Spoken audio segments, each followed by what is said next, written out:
Hello, everyone. Welcome back to the Building Bigger Lives podcast. Michael Regan, along with Kathryn Pedersen. And like we do each and every Wednesday, we bring an episode to our entrepreneurial community, largely from the housing industry. But like we've learned, many of you follow along because you have found applications from some of these topics that extend beyond the world in which we work. And we love that. We love hearing from you when that happens. So please continue to add likes and comments when we post these episodes. It helps us know what you're appreciating and where to spend our time. This week's episode is going to be one that harkens back to a post I read about on LinkedIn just this last week. So depending on when you're listening to this may be a bit of an older post, but the topic isn't going to age because it's been there the whole time I've been in the housing industry, and I think we'll find out it's similar for Kathryn. And it's the title of the mortgage advisor and the title of the loan officer. And what I'd like to dig into is certainly what those titles mean and maybe why they matter to somebody, but most importantly, why should it matter to you as the consumer? That's really where we want to get to, because if our audience are largely in the space that we work in, I'm hoping you'll think through this a little bit after you hear us riff on a few of these ideas and decide how you might position yourself differently or how you might talk about it differently when you're front facing with your consumers. But I won't set it up any further without welcoming in my friend and my favorite co-host, Kathryn Pedersen.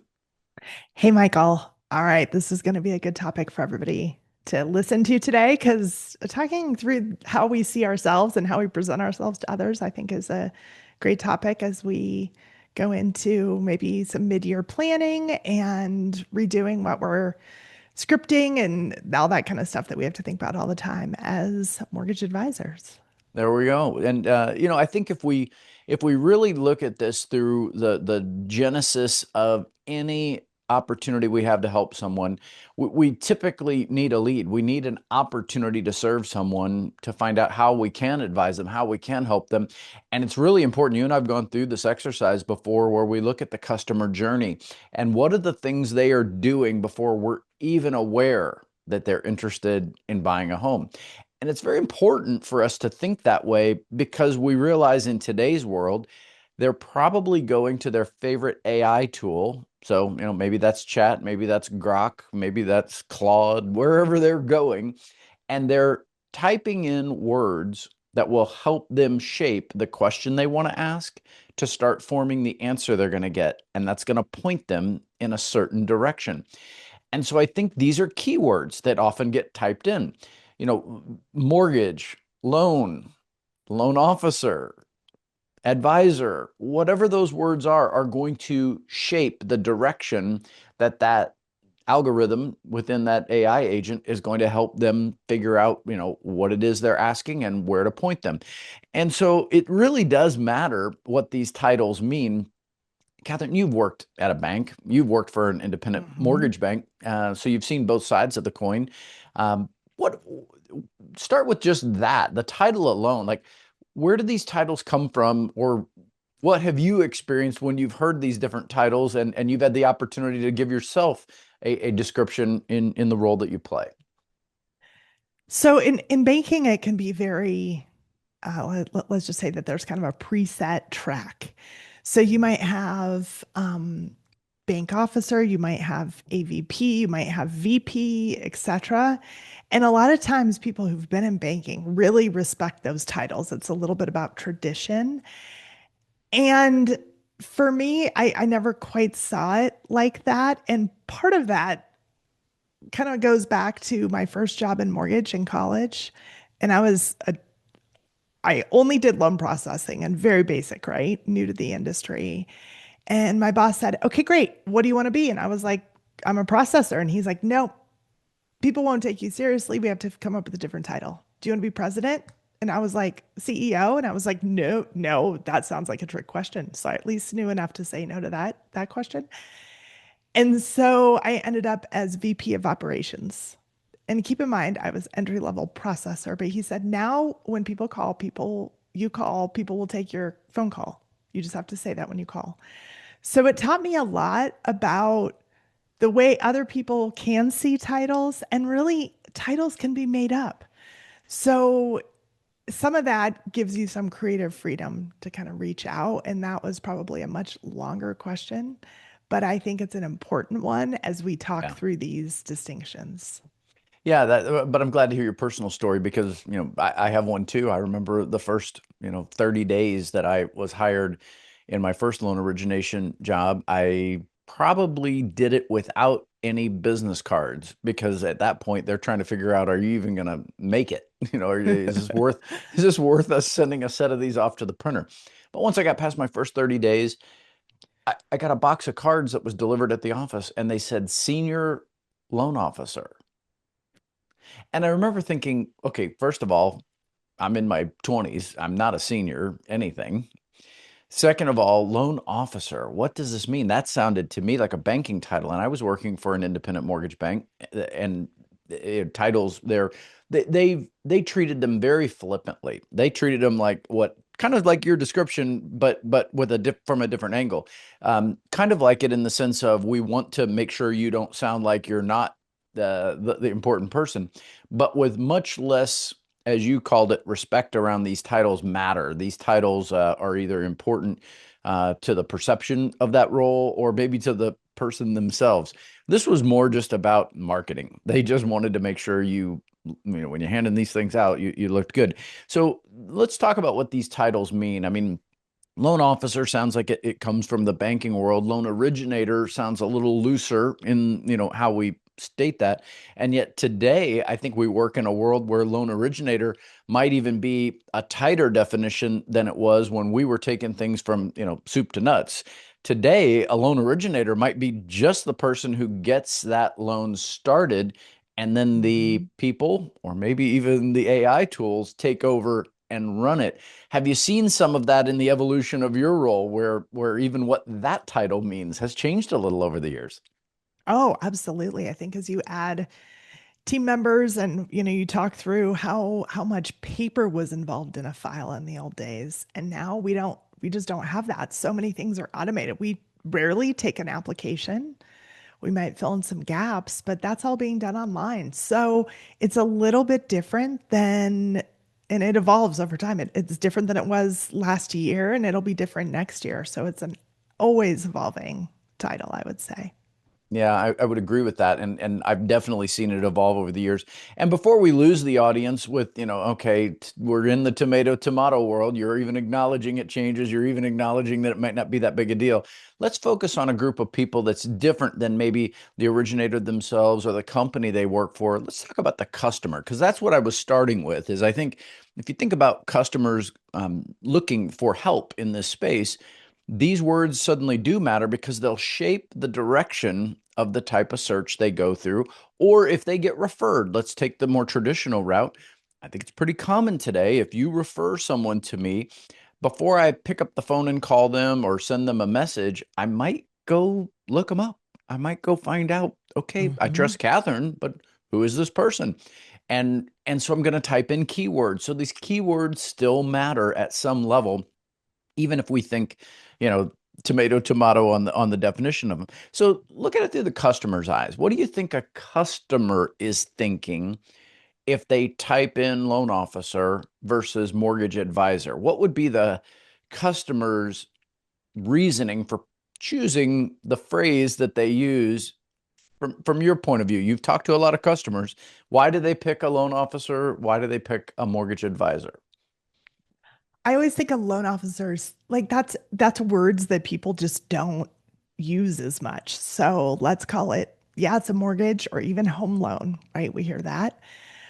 But loan officer sounds more like lettuce. Let's use that as an example. So pretty just kind of like standard and normal versus a mortgage advisor. I think about someone who's going to advise you, who's going to give you advice, who's going to tell you what's best for you and be very individual versus loan officer makes it sound like they're working for the bank.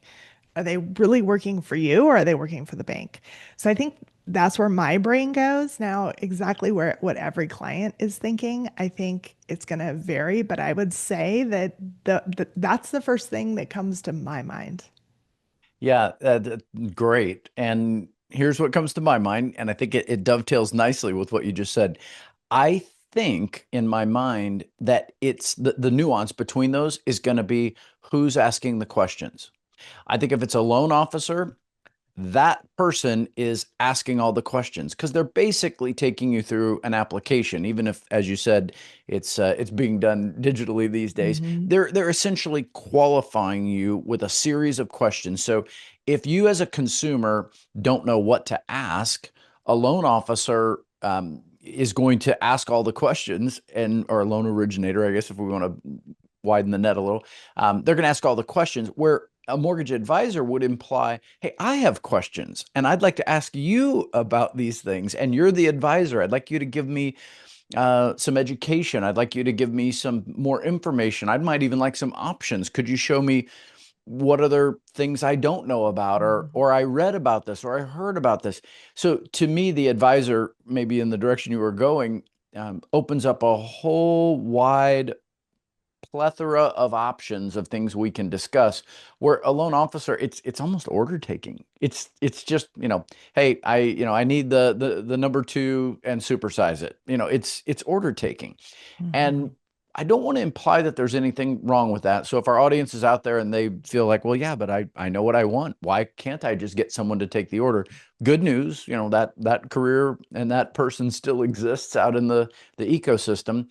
But I think what's evolved over time, the advisor has come along because, frankly, the opportunity to qualify someone properly and match them up with products and pricing and rates, it's become very complicated. It's not vanilla. It's not Yeah. easy.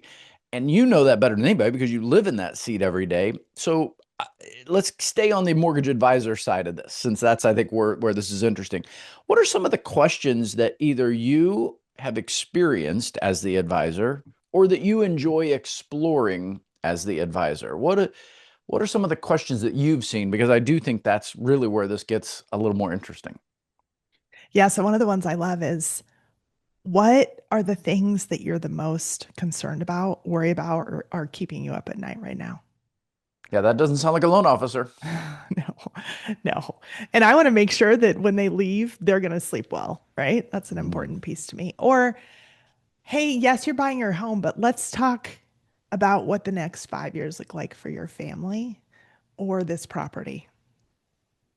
Yeah, And I think that's key. yeah, and what's the most important thing for you? Is that cost? Is that cost over time? Is that the lowest rate so you can brag to your neighbors? What does that look like? Yeah, you're doing something that most planners do intuitively, and I think that's the heart of the advisor is they're really a mortgage planner. We don't use that term a lot. I know there is a designation out there for a Mhm. certified mortgage planner, a certified mortgage planning specialist. So those titles exist within certifications, but they're not the common language that maybe the audience uses out in the world. I doubt that's being searched very often in the AI, but that's the Mhm. heart of it is you're helping them look at what happens after what happens next. What are the outcomes that are preferable if this goes really well? And what are the concerns or the risks that you're trying to mitigate along the way? What are some of the, so you're starting to look at things with a little more complexity. How do people respond to that, Kathryn, as a mortgage advisor? Do you get that odd look like, why are you asking me that? Or even worse, the uh-oh, I don't know how to answer this. I've never thought about that before. What happens when you start exploring those type of questions with a consumer? I think I get really good responses. I don't think people are like some of them maybe don't know exactly how to answer it, but we talk through that. Most people are comfortable answering whatever you ask them because they know that they're coming in for an appointment with a professional. So they're expecting to answer things. So at least, and this is where it comes down to mindset, I never think, oh, I'm asking something that they may not want to answer, or oh, I'm asking something that maybe I shouldn't ask. Um, so I think that that comes from the confidence in the question, because if you're confident in your question, they're probably going to answer it or do their best or say, I don't know how to answer that question. I haven't thought about it. That's okay. So I think it's having expectations for the answer. If you already think you know what they're going to say, that's not a good place to come from. So it comes back to the mindset in your question and how you ask all the questions in your meeting. That's really good because it's hard to argue with that logic, which is if you're confident because you already know as the advisor the complexity of what's in front of them and you're showing them your ability to walk them through that with that confidence, that's going to draw them into you. That's going to help them feel more trust with you. And frankly, we haven't talked a lot about this yet, but on the other side of that coin where those loan officers play, we're also in a world today where thanks to the modern evolution of AI, we're getting a lot of bots now that can do the job of the loan officer, can just take the app, they can take the transaction. It's no different than if, I used the joke earlier about, I'll take the number two meal. Well, most of us have, at some point in our lives walked into a fast food restaurant and there's a menu there. Today, walk into one, you don't even get to do that with a person. You do that with a screen. You Mhm. just start pressing the buttons. This is what I want. And next thing you know, some food shows up. So that's the way the world is going. So when you're asking those questions and you're building that trust, you're demonstrating something that separates you from that experience. And for those of us out there who've started having that little creeping doubt in your head of, uh-oh, are the machines coming to take my job? Kathryn, I feel like the answers you're giving already are evidence that no, we're always going to stay ahead of that experience as long as we're willing to ask better questions, explore options and different answers, and ultimately build trust with people because they see that there is more out there than just press one and get mortgage. I know a lot of people like the idea of an easy button, but the truth is the easy button often is wrapped up in something that's also very easy for the bank providing that loan, which means you're either paying a premium in cost, you're paying a premium in rate, or you're not being given the options that might be better for you because they like the way that product sells on the secondary market and you don't understand the secondary market. So it doesn't matter to you. These are the things I think that do matter. Okay, so now you've asked some better questions. Now you've helped point them toward outcomes. Does the journey then continue? Like, what does this look like once you've closed their loan? Like, was that, I hope you enjoyed the experience. It was a little bit different than it used to be. We'll see you later. Or what happens after we close this loan when you're a mortgage advisor? Well, I think you first start before that and say, hey, at the initial appointment, this is what we do for our clients after we've closed the loan.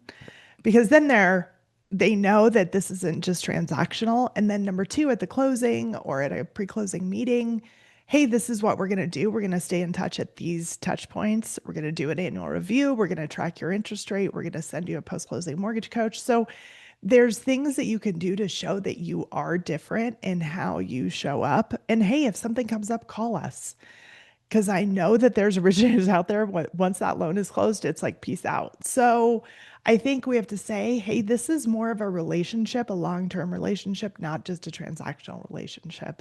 And I think that can be different. And they trust you, so they want your advice. And I always say, hey, if something comes up that's kind of random and you don't know who to ask, feel free to call. Because if I don't know the answer, I can say, hey, that's a great tax question. Do you have a tax advisor? Or hey, that's a great real estate question. You should call your agent. Do you still want to work with your same agent? Great. Here you go. So I think it's setting the stage so that that relationship continues up front and that can delineate different originators or advisors from each other. I hope our audience picked up on that because you said that so effortlessly that they might have just thought, oh, yeah, that's just a nuance. It's not a nuance. You were super intentional by saying it's all in how you set it up in the first place. If you set the expectation that the journey we're going to go on for the next 10 days or 20 days in this transactional moment might have certain touch points, but we're going to continue those touch points in the future. And you put some definition around why we would do that. We're not here to be pesky. We're not here because we need anything new from you. Your loan is fine. Your home is yours. We're happy for you. But life continues to evolve. And some of those goals and dreams you told me about in the initial interview where we took your loan application now get played out in that future. And we want to check back with you to not only encourage the progress that you're making, but to offer new opportunities that would accelerate the payoff of the goal that you have. So that's really great that you said that. I just hope our audience picked up on that. I thought of two things when you said that I used to introduce in my initial consultation, which was, we're going to put your loan into processing and underwriting, which is a very normal thing. And in that, we're going to have, some questions that need to be clarified. So we're going to need to follow up with you. I hope you'll be gracious with us. We're not trying to be, bothersome. We just need to make sure we get it right so that everybody lands smoothly and your loan closes on time. But here's what they're looking for. They're going to look for things like, is the property properly set up for title? Is the property properly set up for insurance? And that's to protect the lender in most cases. What I want you to know is that I want to look at the insurance that protects you. So at some point after this transaction closes, I want to be able to sit down and talk with you about what happens if your income suddenly changes, and what can we do to properly protect your income? Or what happens if your situation after closing changes and we need to legally hold your home in a different way? Maybe it's in a trust, maybe it's in an LLC. These are things that we can explore through the network of folks I know in the insurance world or in the legal world that can help us better secure that mortgage for your benefit rather than for the lender's benefit. We have to do this up front for the lender because it's required to get the loan. But at the end of the day, my customer is the person I serve. And I want to make sure that they do feel confident that when they come back to me for those annual reviews and check-ins, that I'm always looking back toward their goals and their objectives first. So those are some things I'll remind them. We'll follow up with that later. And the good news is there's no close of escrow for those. So there's no, we can do those at your pace. There's no urgency. Right now, we've got urgency because the underwriter and the lock term require it. But in the future, we'll be able to sit down and I'm happy to meet with you and walk through those things and do it at your pace. And I've always received positive feedback from that because they sense at that point, okay, this person actually is, again, way different than the loan officer who, once it's closed, I don't know, you might be in their, Christmas card campaign, and they'll say, here's my card, call me if you need me again. Way different than the mortgage advisor. Any Mhm. closing thoughts on the contrast between these two, Kathryn? I would say always think through in your head, if I was the client and I was going to someone for good, solid advice, what would I want to be asked? How would I want to be treated? How would I want that relationship to look? Because I think sometimes we forget that we come from a chair that we know all the acronyms and we know the process and we don't feel like it's scary because we've done it so much. But for them in that seat, what's going to make them feel comfortable? And it's so good to think through that every so often, just to reframe of, wait, how are we saying this? Is that confusing? Are we doing it in a way that builds trust? And just reanalyze your process as many times as you need to. That's really great. You just triggered a thought for me back from some really old sales training, and someone described it this way, which was the golden rule says treat others the way you would want to be treated. The platinum rule says treat others the way you know they would want to be treated. And Mhm. so your implication in that response is you've really been a student of this person by asking them these questions and being an active listener. You're developing a relationship with them. And I think that's a great place to close this topic, is the outcome of the mortgage advisor is a long-term relationship.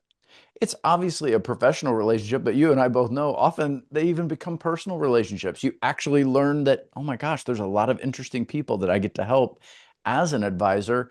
And we decide to develop a relationship maybe over something that had nothing to do with their home or their loan. For me, I find out they love baseball and suddenly we talk baseball. For you, you may find out they love travel and you start talking about travel. The point is we have a different mindset. And I think that was really the heart of this post that I read. So thanks to my friend Dave Savage, who I think highlighted that post on LinkedIn that I read that triggered some of these thoughts that I wanted to talk about. And so if you're out there today, you're in Kathryn's seat, you are the mortgage advisor, be really clear with people about what that title means to you and what it hopefully means to them, and then back it up with some of these examples that Kathryn gave you today of ways in which you can ask really intentional questions, you can aim for really intentional outcomes, and ultimately be in a position of loving and serving that client and their needs first. Because if you can do all of that, you really do take a loan officer skill set and you become the mortgage advisor.